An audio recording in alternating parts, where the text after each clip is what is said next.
Здравствуйте, вы смотрите программу «Якутия Лайв» в студии Ирина Ефимова. Как обычно, по понедельникам мы обсуждаем с приглашенными гостями, экспертами, лидерами мнений темы, актуальные для жителей нашей республики. В Якутске начал работу филиал Госфонда «Защитники Отечества». Центр помощи ветеранам СВО и семьям погибших участников начал работу с 1 июня. Напомню, что такое поручение было озвучено президентом страны Владимиром Путиным во время послания Федеральному собранию в феврале месяце. И сейчас такие отделения открываются по всей стране. Фонд – это в первую очередь про индивидуальное внимание и персональную поддержку. Кому именно будет помогать фонд, как уже началась работа, сегодня об этом в студии. Ну что ж, уважаемые гости, в студии мы уже не раз обсуждали тему помощи СВО участникам, с некоторыми из вас в том числе. И вот сейчас начал работу уже специальный государственный фонд. Давайте сразу поясним телезрителям, в чем заключается основной функционал, кому как вы именно помогаете, по каким направлениям. Наверное, руководитель фонда начнет. Добрый день. Ну, действительно, мы свою работу начали с 1 июня. По указу президента страны определены три основные категории, с кем будет работать фонд. Это первые ветераны боевых действий СВО, да, спецвоенной операции, семьи погибших участников СВО. И третья категория – это защитники Донбасса с 2014 года. Но, несмотря на то, что у нас как бы ограниченный перечень по указу получается, но на самом деле мы работаем на сегодня со всеми.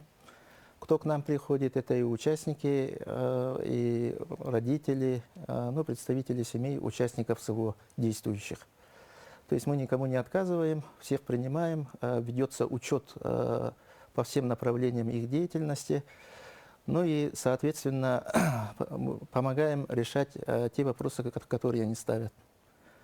На сегодня в филиале Госфонда открыт социальный МФЦ, то есть он представляет из себя те учреждения, организации федеральные и органы исполнительной власти, в том числе и представители городского округа, специалисты приходящие, они работают в социальном МФЦ, ну, что на самом деле действительно вот помогает нам охватить все категории.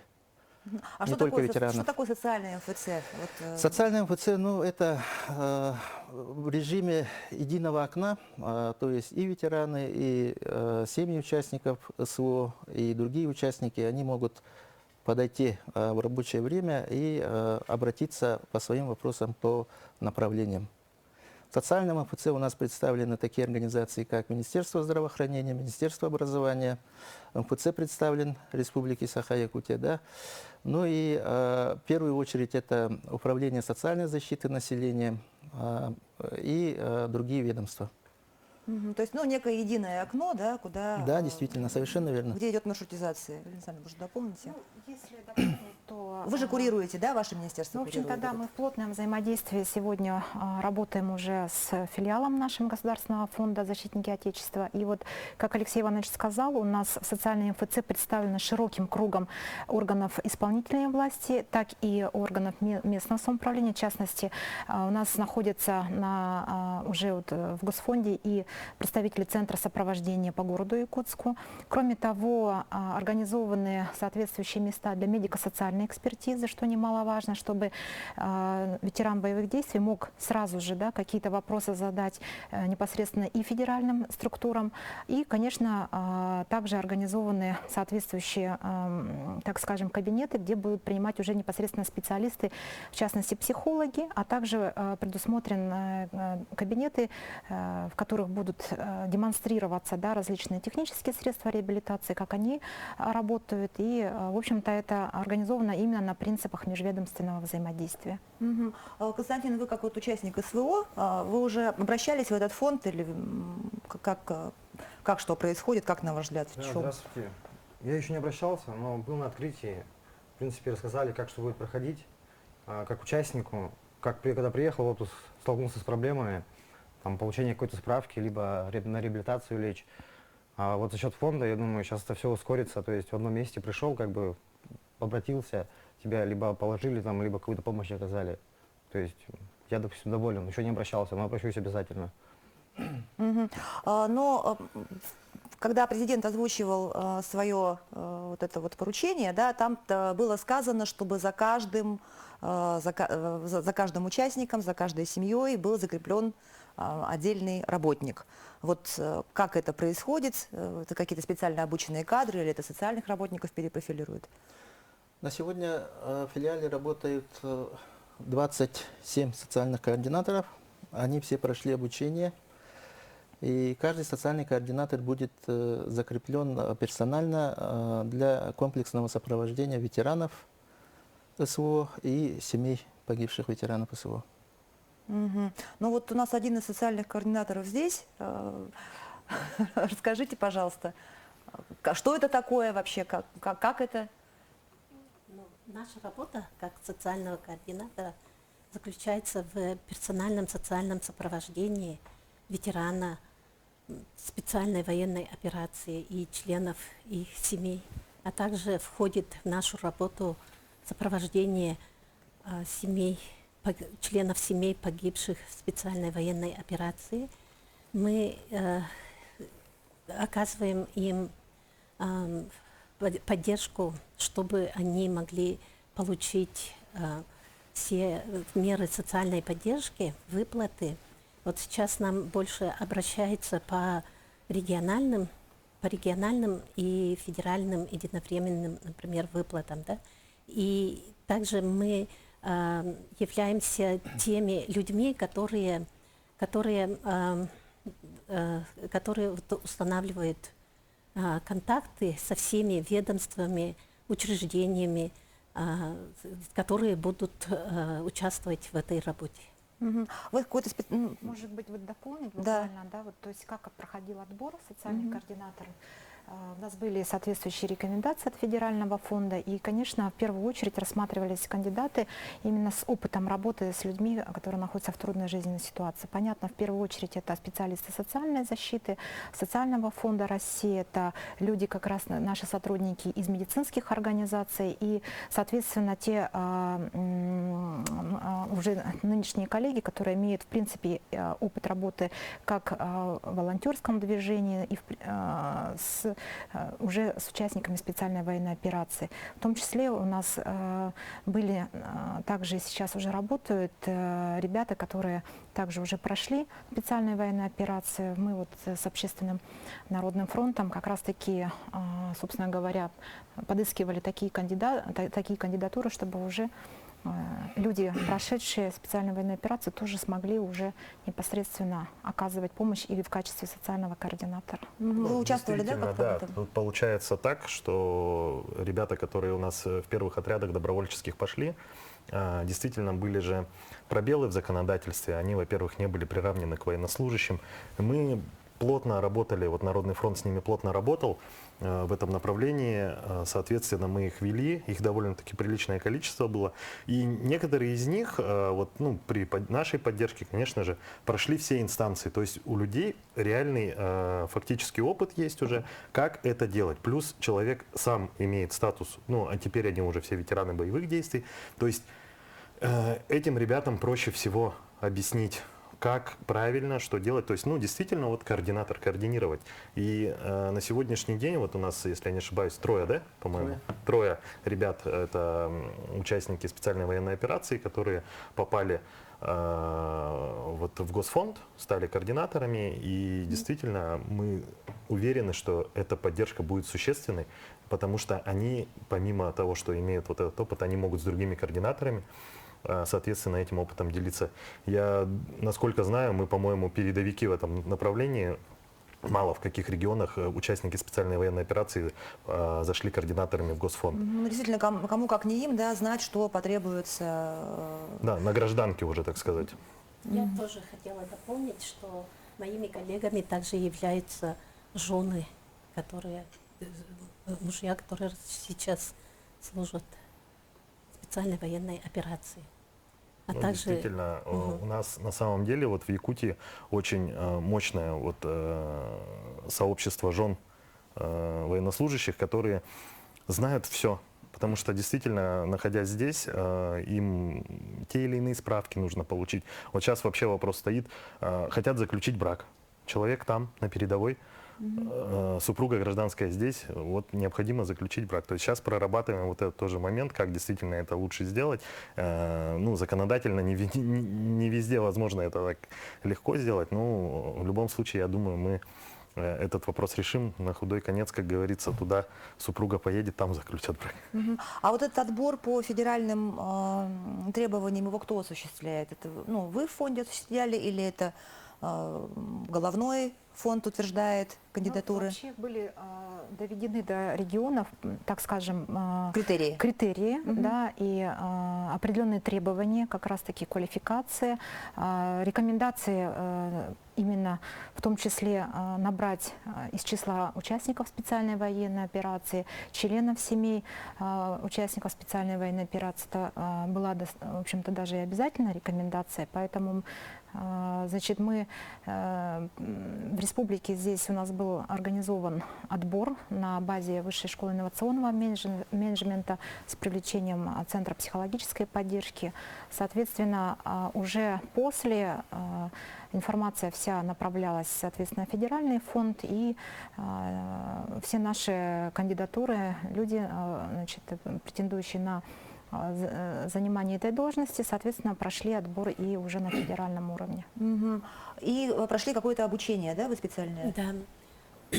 Сначала у нас было тестирование республиканское, потом федеральное, а также мы прошли обучение в городе Хабаровске на базе дальневосточного филиала Российской академии народного хозяйства и государственной службы в городе Хабаровске.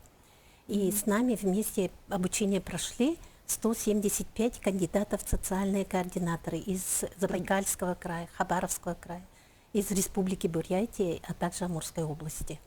И все они неравнодушные, заинтересованные помочь, а также патриотично настроенные люди и для того, чтобы начать работу по поддержке. Допустим, у нас 30 единиц доведено. Об этом давайте мы расскажем после небольшого перерыва. Прервемся на короткую рекламу. Оставайтесь с нами, не переключайтесь.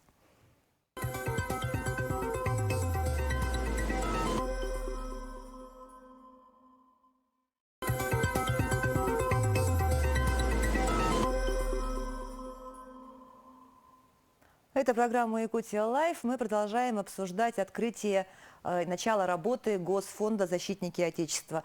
И перед тем, как уйти на перерыв, мы обсуждали то, как проходили отборы, учебу, обучение специальные социальные координаторы. И вы хотели дополнить? Да, но по аналогичной схеме мы будем и в будущем набирать. Это установка как бы головного офиса у нас, да. То есть все социальные координаторы должны будут пройти обучение. Если на сегодня у нас определено 30 социальных координаторов, то до конца года стоит задача нарастить их до 120. Ну, здесь необходимо добавить, что на сегодня 18 координаторов работают в филиале в городе Якутске и 9 социальных координаторов в районах республики. То есть в дальнейшем они будут Да, вообще вот мы во всех районах, да, теоретически? В дальнейшем должны охватить полностью все районы. А в чем заключалось обучение? Вот, ну, я понимаю, что всего нельзя рассказать, но вот примерно. Преподаватели РАНХИС, они проводили лекции, тренинги, практически работу по общей психологии, как работать, как проводить работу с людьми, которые попали в стрессовую ситуацию. А также мы изучили юридические вопросы и обсудили меры социальной поддержки участникам и ветеранам специальной военной операции. Но помимо социальных координаторов, там же ведь еще другие специалисты, да? Там, кроме социальных координаторов, вот как мы уже отметили, работает социальный МФЦ, это приходящие работники, это вот те кабинеты, о которых мы говорили. Отдельно работает служба занятости республики, работают психологи, медицинский психолог, они тоже направлены к нам по линии Минздрава и по линии Министерства молодежи. Ну, кроме этого, вот в целом, как бы у нас социальный МФЦ тоже, вот как мы отмечали ранее, работают все органы государственной власти практически, которые той или иной сферой деятельности затрагивают вопросы участников СВО. Но психологическая поддержка, это, наверное, самое первое все-таки, да, самое вот, важное. Как обращаются, каков механизм? Ну, по указу Министерства здравоохранения как раз-таки был выделен один кабинет в Госфонде защиты Отечества, и там работает медицинский психолог. Главная цель медицинского психолога заключается в том, чтобы он проводил поддержку для участников, для военных, специальной военной операции и членов их семей. Также идет мотивационная работа, клиника, психологическая диагностика, а также если психолог видит какие-то признаки психического расстройства, нарушения у клиента, Ветерана. то он направляет этого клиента в специальные медицинские учреждения для дальнейшего лечения, для специалистов, чтобы он получал коррекционную помощь и медикаментозное лечение и так далее. У нас в городе Якутске при ИРПНД открыт психотерапевтический центр по улице Федора Попова, 16/4, куда могут обратиться непосредственно военные и члены их семей. И там принимают детей-подростков и взрослое население. Они могут получить психотерапевтическую помощь. Но фонд только начал свою работу. Я не знаю, можно ли уже спросить, сколько обращений и по каким вопросам? Да, но обращения есть. У нас за 3 дня работы поступило более 60 вопросов. В офис уже за 3 дня принял порядка 30 клиентов. Из них ветераны 6 ветераны СВО, да, и 2 супруги семей участников. А вот как будет происходить взаимодействие? Потому что, ну, понятно, что вот Народный фронт занимался помощью участникам, семьям участников. Вот ваш фонд общественный тоже занимался и занимается, да, насколько я понимаю. Как вот происходит ли взаимодействие с государственным фондом, как оно будет строиться? Ну, во-первых, меня, конечно, обрадовало, что это на государственном уровне создан специальный орган, который будет заниматься ветеранами СВО, значит, семьями погибших и ветеранами Донбасса. Вообще, я очень много общаюсь и с родителями, и с женами, и с самими ребятами, которые приходят в отпуск после ранения. И действительно, вот информированность вот этой категории населения, ну, не скажем так, слишком высокая, да, хотя на самом деле и в средствах массовой информации очень много дается информации о том, куда обратиться, что сделать. Но вот что касается мер поддержки, да, то, как правило, эти меры же, они же производятся по заявительному характеру. То есть пока ты заявление не написал, ты меру не получишь. А там их прям десятки же этих различных мер. И это все узнать. Только, наверное, единицы, вот те, которые стали в конце концов координаторами, да, они прошли вот эти все определенные круги испытаний и уже нашли, какие возможности есть, оказывается, государственной поддержки. И когда вот этот весь список мер поддержки будет предоставляться, значит, в одном окне, и каждому человеку не нужно будет каждый раз писать 1000 заявлений там, в различные органы, даже там, где они не действуют. Вот. А тут прямо в одном окне на государственном уровне люди, профессионалы, получающие за эту зарплату, будут оказывать на таком высоком профессиональном уровне помощь вот для этой категории, значит, граждан. Мне кажется, это вот то, что нам не хватало. И вообще, ну, я немножко по-другому сейчас смотрю. Я предполагаю, что через какое-то время, все, когда успешно закончится, ребята вернутся. И с этой категорией ребят надо будет действительно работать, чтобы они себя нашли и в трудоустройстве, и в семье у них, чтобы все было нормально. Это все взаимосвязано, потому что если нет работы, то и в семье будет не очень. Поэтому если ветеранами СВО будет заниматься специальная структура, которая будет не просто там от раза к разу фрагментально, как сейчас вот занимаются наши общественные юристы, общественные поддержки, вот эти волонтеры. Кстати, огромную работу провели именно волонтеры, общественные юристы, наши вот эти комитеты защиты, значит, помощи защитникам Отечества. А тут ну, просто максимально смогут получить, и тогда они смогут реабилитироваться и как-то социализироваться в наше общество. И как помните, после Великой Отечественной войны фронтовики пришли, и они были там этими самыми передовыми людьми, которые вот действительно много вложили вот в развитие, в поднятие страны. Поэтому я вот хочу, чтобы вот этот эффект, он сработал. И для этого вот как раз-таки самый-самый важный, вот, наверное, фонд, он создался, и мы готовы с ним сотрудничать. Но пока мы-то занимаемся в основном помощью тех, кто находится в окопах, да, но почему бы нет в будущем более тесно, более продуктивно, эффективно сотрудничать с государственным фондом. Спасибо, Дмитрий. Да, действительно, добавлю. Ну, создание фонда, оно же произошло не просто так. Действительно, была потребность, большая потребность. У нас различные общественные организации занимались, да, в том числе вот Народный фронт, Комитет семей воинов Отечества. Люди как-то разрозненно шли то к нам, то обивали пороги госучреждений.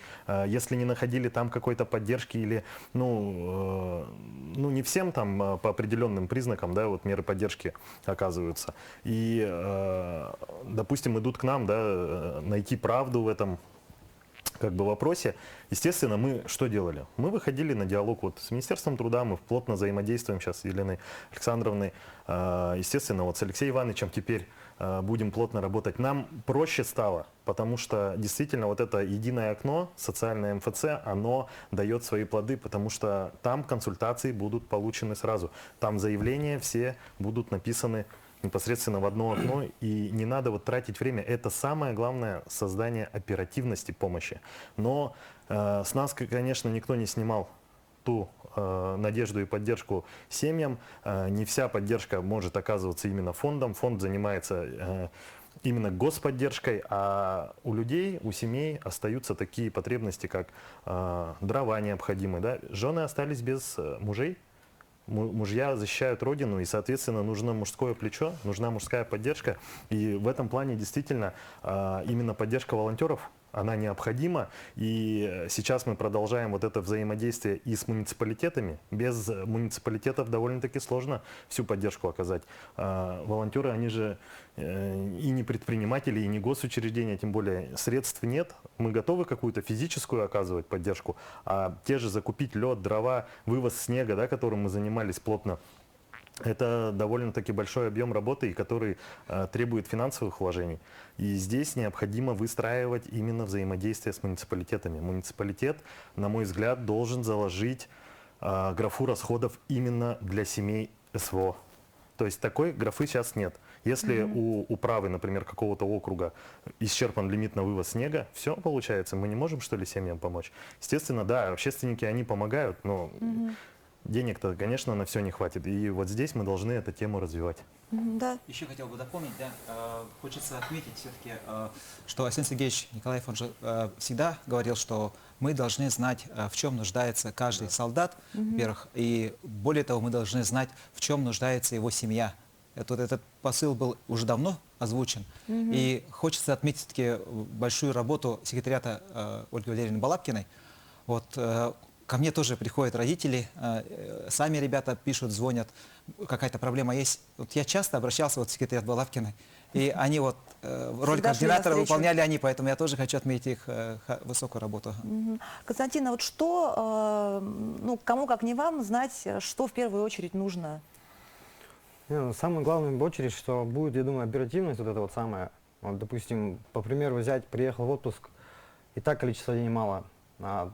Приходилось там какие-то справки получить, то туда идти, то туда идти. А сейчас, я думаю, в одном месте все парни получат, и то есть количество дней отдохнут больше. То есть я думаю, что оперативность, вот это будет заключаться самое ценное в этом фонде. Тут Тут еще можно дополнить. В перспективе рассматривается вопрос о том, что будет внедрено мобильное приложение именно для всех уже ветеранов. Соответственно, будет еще и организована связь вот такая дистанционная, которая позволит в специальном приложении учитывать потребности. Ну, вот Алексей Иванович, может, более подробно скажет именно в чем нуждается. То есть человек не обязательно должен прийти физически, да, вот в этот фонд, но и обратиться непосредственно уже через электронные Что-то подобие механизмы. госуслуг, да? Да, сейчас как раз в Госфонде этот вопрос также Давайте рассматривается. продолжим после перерыва. Не переключайтесь, оставайтесь с нами.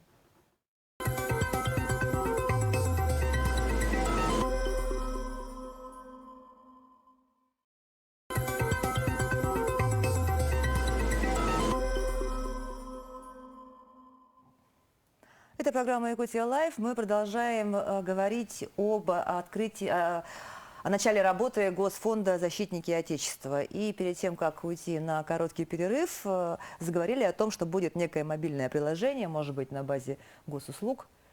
Ну, действительно, сейчас программный продукт проходит тестирование.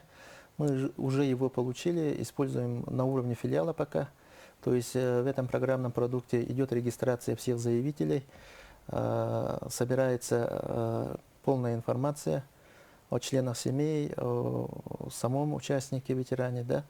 Ну и кроме того, эта программа будет использоваться для сопровождения до решения всех проблем. То есть там же мы вносим те вопросы, которые не решены и требуют оперативного принятия по ним каких-либо решений. Соответственно, социальный координатор уже берет в оборот и будет вести вот полностью нашего клиента до завершения этапа, то есть на базе он ходит. Ну, действительно, как Елена Александровна отметила, в будущем планируется расширение этого программного продукта, в том числе и для мобильных устройств. Это некая федеральная разработка или это местная? Это федеральная разработка. Да? Получается, у социального координатора там есть свой кабинет типа, да? Да, совершенно Один верно. на- Есть кабинет, где мы можем вести работу. И я вижу свою работу, это, во-первых, забота, поддержка и внимание каждому ветерану и членам их семей. И, например, вот мы большое внимание оказываем детям участников специальной военной операции.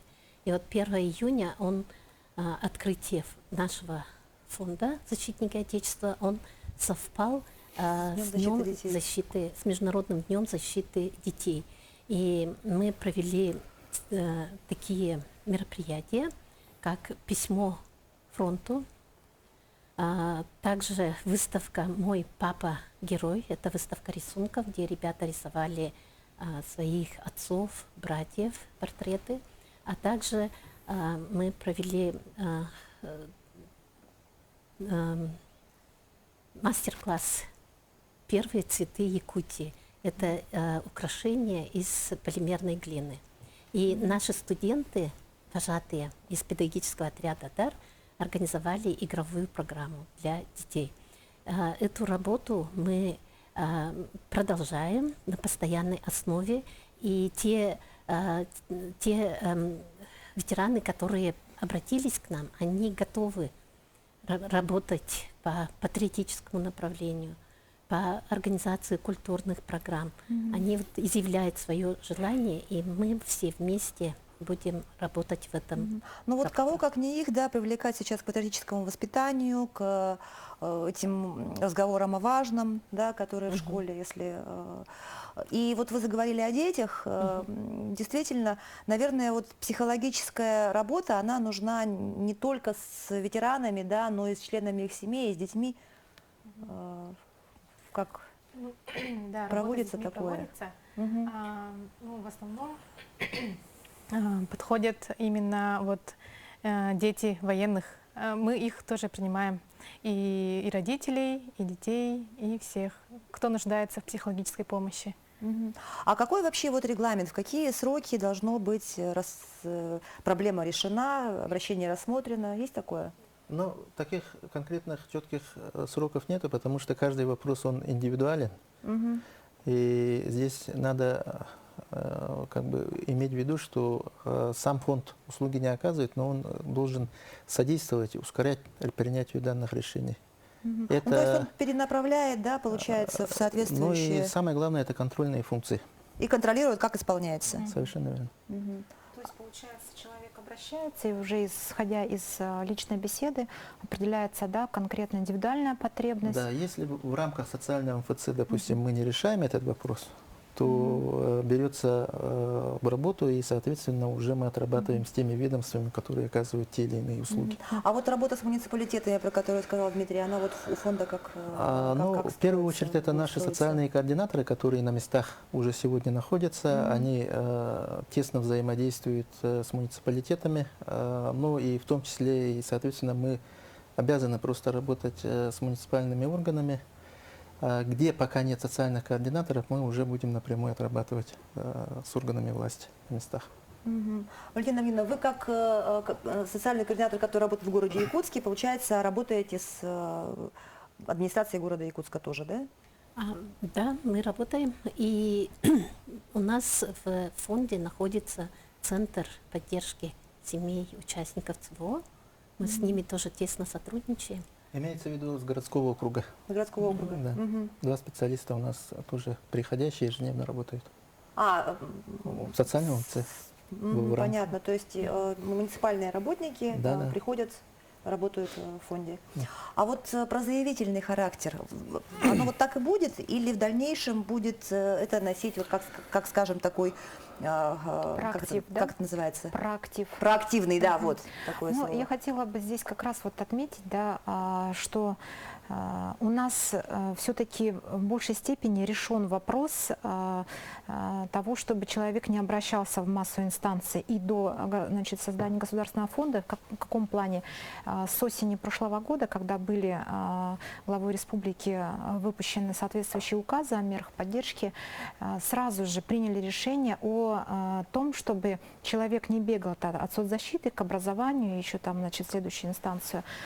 Был сформирован порядок и возможность подачи комплексного заявления, где конкретно семья, заявитель, указывала, да, соответственно, какие меры поддержки она выбирает, и вот по желанию, вот, допустим, в текущем месяце, значит, это необходимо предоставить. Поэтому комплексное заявление, оно сразу же было реализовано, налажен межведомственный порядок взаимодействия, когда Минтруд Республики подтверждал статус. То есть человек не должен был этот статус подтверждать в нескольких инстанциях, либо обращаться, соответственно, в военкомат для того, чтобы его подтвердить. Поэтому все сведения централизованно уже перенаправлялись и сейчас перенаправляются, допустим, в Министерство образования, которое уже с учетом этих сведений принимает соответствующие решения. Поэтому в данном случае элементы проактивности, они сразу были учтены, и, в общем-то, мы продолжаем эту работу и в дальнейшем.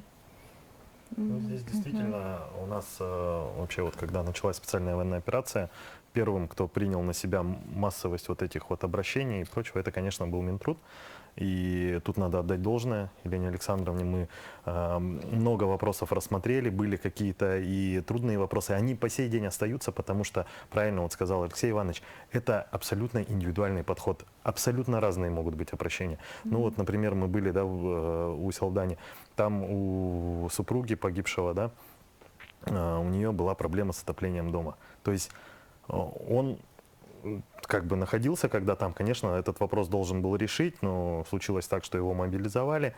А по итогу вот хорошо отработали с администрацией.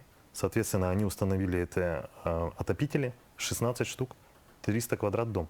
То есть это действительно такая, ну, не каждый потянет. И такой меры поддержки нет. И вот здесь как раз-таки мы говорим о том, что индивидуальный характер каждого заявления. Поэтому и действительно вот эти все органы, госорганы, которые находятся сейчас в фонде, вот этот и будет решаться оперативно. Если нет, то значит уже с муниципалитетом прорабатываться. Вот в принципе здесь-то мы, ну и общественники все равно здесь обязательно должны быть, взаимодействовать плотно, потому что не все вопросы сможет Госфонд решать. Соответственно, где-то действительно волонтеры должны подключаться, да, ну вот как-то так и будем работать дальше. Сейчас, я думаю, это уже все на рельсах. Вначале, конечно, было как-то все, ну, непонятно, как и с ковидом, да? в свое время. А потом как бы все по накатанной уже пошло, действительно заработала в МФЦ вот в проактивном там порядке, то есть по этим заявлениям. Ну, без заявления все равно тоже, конечно, не обойдется. Но все-таки помогло, наверное, действительно то, что в республике началась работа действительно и общественников, Безусловно. и правительства, и госучреждений еще до создания государственного фонда. Были вопросы, да, когда требовалось достаточно оперативно рассмотреть даже вплоть до внесения изменений в отдельные нормативно-правовые акты, которые позволяли, так скажем, улучшить качество предоставления, да, Да, вот это уже опять расширить вопросы категорию, оперативно, расширить, да, но это, конечно, тоже требовало достаточно вот определенного времени, чтобы рассмотреть все вытекающие вопросы, но тем не менее, конечно, совместно с общественностью мы этот вопрос, безусловно, при обращении, если есть вот какая-то критическая ситуация, мы всегда рассматривали, сегодня рассматриваем эти вопросы. И, наверное, все-таки в дальнейшем более важным станет вопрос трудоустройства, да, когда начнут уже массово приходить. Вот, Константин, а вы думали, чем займетесь после Ну, я победы? Я когда уходил на СВО, я договор свой не расторгал с работодателем. То есть у меня определенный договор. То есть я приеду, у меня есть работа уже. То есть просто вернетесь Да, на свое конечно, на место свое место работы? работы вернусь и буду дальше работать. Как Да, бы места я... же были зарезервированы. Да, то есть место за резервировалось, трудовой договор просто приостанавливался, большинство. уезжал на СВО. И всё. Внесены соответствующие изменения в Трудовой кодекс, которые обязывают работодателей сохранить место Вот, да, у работы. меня вот так и получилось Да, всё это да. совершенно однозначно, поэтому здесь не должно быть никаких вопросов. Другой вопрос, когда человек, возможно, не работал и был призван, ну, то есть или был в процессе поиска и так далее, да, для них, конечно, вот как раз Алексей Иванович сказал, в Госфонде оборудованы совершенно отдельные места, есть специалисты, которые будут отрабатывать уже непосредственно в индивидуальном порядке, с учетом потребностей каждого. Ну и, конечно, хотелось бы здесь, пользуясь случаем, отметить, есть у нас государственная социальная помощь на основе социального контракта, который мы тут сейчас активно предлагаем тем ребятам, которые уже вернулись.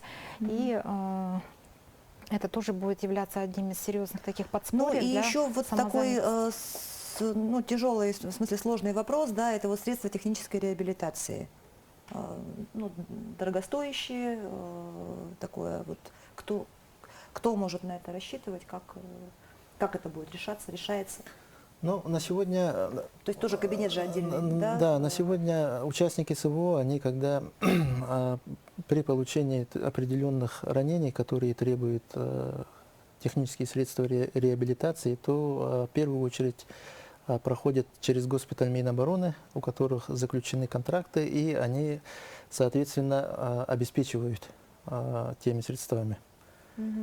Вот. А у нас конкретно в филиале работает пункт проката ТСР, но здесь сразу необходимо ответить то, что средства технической реабилитации на сегодня у нас не высокотехнологичные, то есть в принципе то, что положено как бы по минимуму. Да? Существует демонстрационная комната, где каждый желающий может проконсультироваться, получить пояснение, разъяснение, пройти То есть некое обучение. то есть проблемы еще есть, Ну и опять получается. же, учитывая, что предоставление технических средств реабилитации относится к полномочиям сейчас фонда, социального фонда, по рекомендации медико-социальной экспертизы, как раз-таки вот на принципах одного окна представители и той, и другой структуры находятся сейчас в государственном фонде и будут также работать, поэтому здесь вот этот принцип единого окна нам поможет и в этом В окончании вопросе. программы осталось только напомнить телезрителям,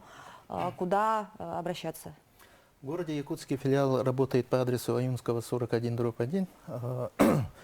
У нас наконец-то заработал телефон, на который мы сейчас уже второй день принимаем все вопросы, ведем разъяснительную работу 506.